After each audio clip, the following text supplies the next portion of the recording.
I looked at them, and there's something inside me that told me these kids need you. They need you to be strong. Better look at your kids. They need to go to school. They need to dress well. They need to come out of Kibera. So you need to be strong. So I looked at my card. It was like in 2 weeks to go to Kenyatta. So I went to Kenyatta. I can remember the clinic. I can't remember the floor, but I can remember the doctor, Dr. Kiari. He treated us like queens. We could go to KNH like weekly. And I think back then, the government had funds to take care of HIV and AIDS. So it so happened that when I turned positive, President Kibaki had declared a total war on HIV and AIDS, and there was funds. There were funds. We were well taken care of. Even at KNH, we had tea. We had we had our medications. We had bus fares. We were treated well, even with the nurses around. I'm trying to look at it like if we didn't have that, the psychosocial support, we would be here today to tell a story.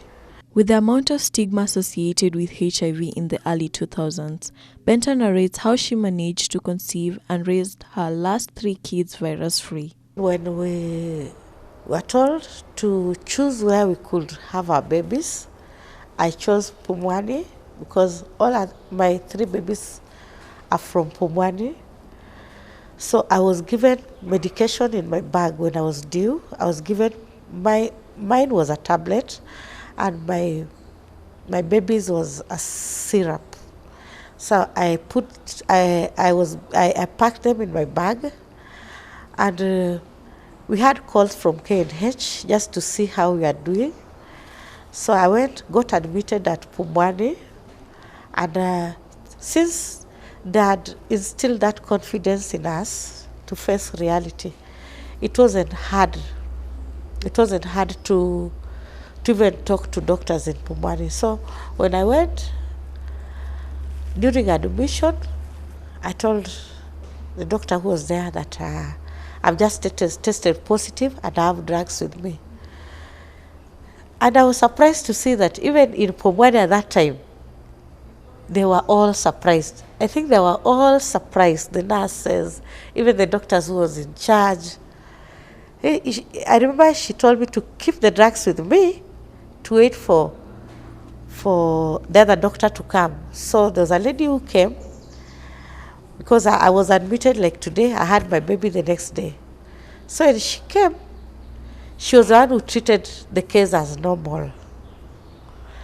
So when I went into labor, she gave me my medication, and after I delivered, the baby was given the prophylaxis.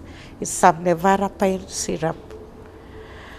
And then the baby turned negative, because the babies were supposed to be tested after 6 weeks, after 6 months, after 18 months.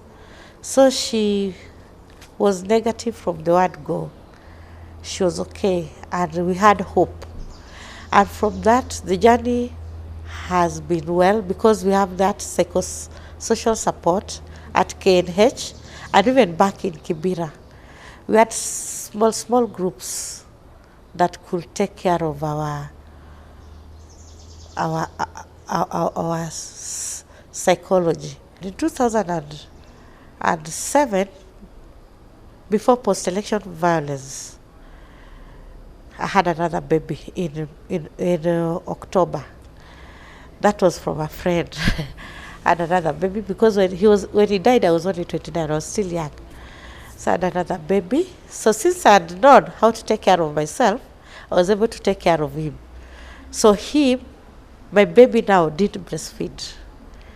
But my first baby breastfed for maybe throughout, because she was on prophylaxis. And But when I was having this second baby, because of post-election violence, and then Kibera was a hot spot, we were taken care of again very well. And our baby were able to get formula, none, like 10 tins a month. So he did breastfeed. He will be 13. He's a strong boy. He's okay. Then I had another baby in 2010. She'll be 10 next week. So though she breastfed, but for exclusively for 6 months. So she's okay. Yeah.